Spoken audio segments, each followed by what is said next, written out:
What if a flying peach appeared over New York City? Chapter 33. Far below them, in the city of New York, something like pandemonium was breaking out. A great round ball as big as a house had been sighted hovering high up in the sky over the very center of Manhattan, and the cry had gone up that it was an enormous bomb sent over by another country to blow the whole city to smithereens. Air raid sirens began wailing in every section. All radio and television programs were interrupted with announcements that the population must go down into their cellars immediately. 1 million people walking in the streets on their way to work looked up into the sky and saw the monster hovering above them and started running for the nearest subway entrance to take cover. Generals grabbed hold of telephones and shouted orders to everyone they could think of. The mayor of New York called up the President of the United States down in Washington, D.C. to ask him for help, and the President, who at that moment was having breakfast in his pajamas, quickly pushed away his half-finished plate of sugar crisps and started pressing buttons right and left to summon his admirals and his generals.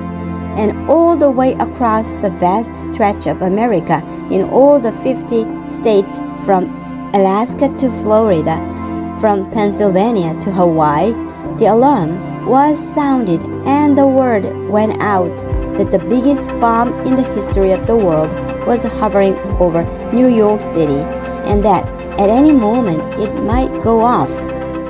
Chapter 34. Come on, centipede, bite through the first string, James ordered. The centipede took one of the silk strings between his teeth and bit through it.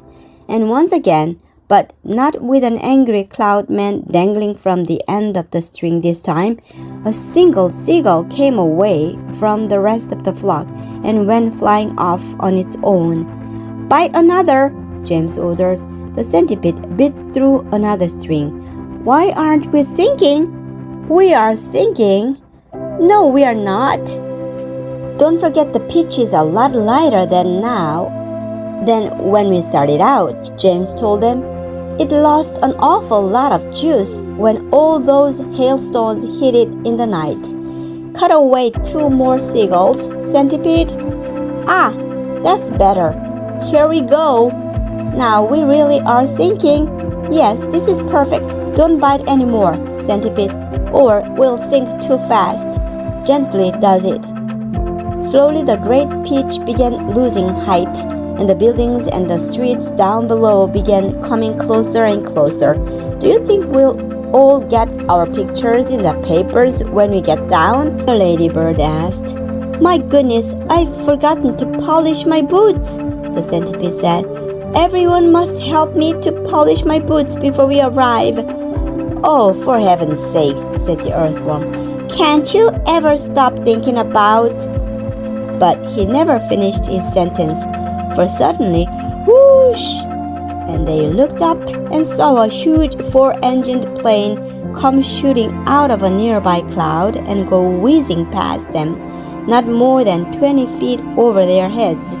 This was actually the regular early morning passenger plane coming into New York from Chicago, and as it went by, it slid right through every single one of the silken strings, and immediately the seagulls broke away, and the enormous pitch, having nothing to hold it up in the air any longer, went tumbling down towards the earth like a lump of lead. Help! Cried the centipede. Save us! Cried Miss Spider. We are lost! Cried the ladybird. This is the end! Cried the old green grasshopper. James! Cried the earthworm. Do something, James! Quickly, do something! I can't! Cried James. I'm sorry. Goodbye. Shut your eyes, everybody. It won't be long now. Chapter 35. Round and upside down went the pitch as it plummeted towards the earth, and they were all clinging desperately to the stem to save themselves from being flung into space. Faster and faster it fell, down and down and down, racing closer and closer to the houses and streets below, where it would surely smash into a million pieces when it hit, and all the way along Fifth Avenue and Madison Avenue, and along all the other streets in the street. People who had not yet reached the underground shelters looked up and saw it coming, and they stopped running and stood there staring in a sort of stupor at what they thought was the biggest bomb in all the world falling out of the sky onto their heads. A few women screamed, others knelt down on the sidewalks and began praying aloud. Strong men turned to one another and said things like, "I guess this is it, Joe," and "Goodbye, everybody. Goodbye." And for the next 30 seconds, the whole city held its breath, waiting for the end to come. Chapter 36. "Goodbye, Ladybird," gasped James, clinging to the stem of the falling peach. "Goodbye, Centipede. Goodbye, everybody." There were only a few seconds to go now, and it looked as though they were going to fall right in among all the tallest buildings.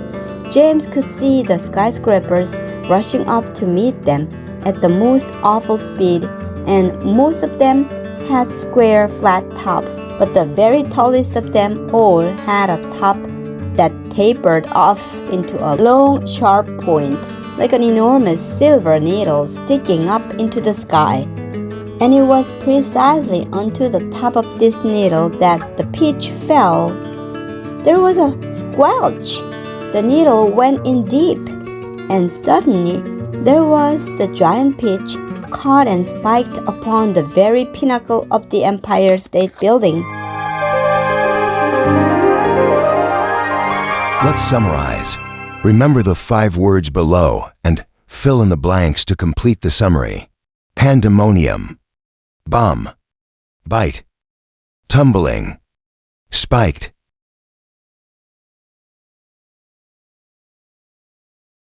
Far below them, in New York City,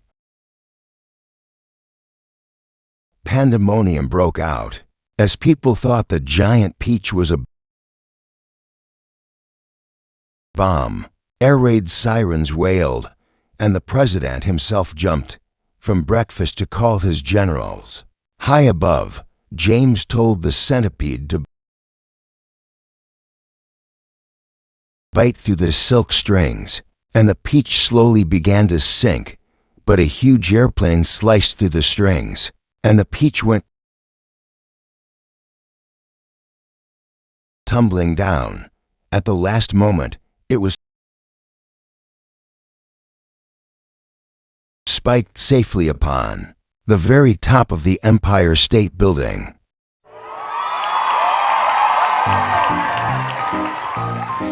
Great job, everyone! Thanks for watching. See you next time. From panic to miracle, the giant peach lands right on the Empire State Building.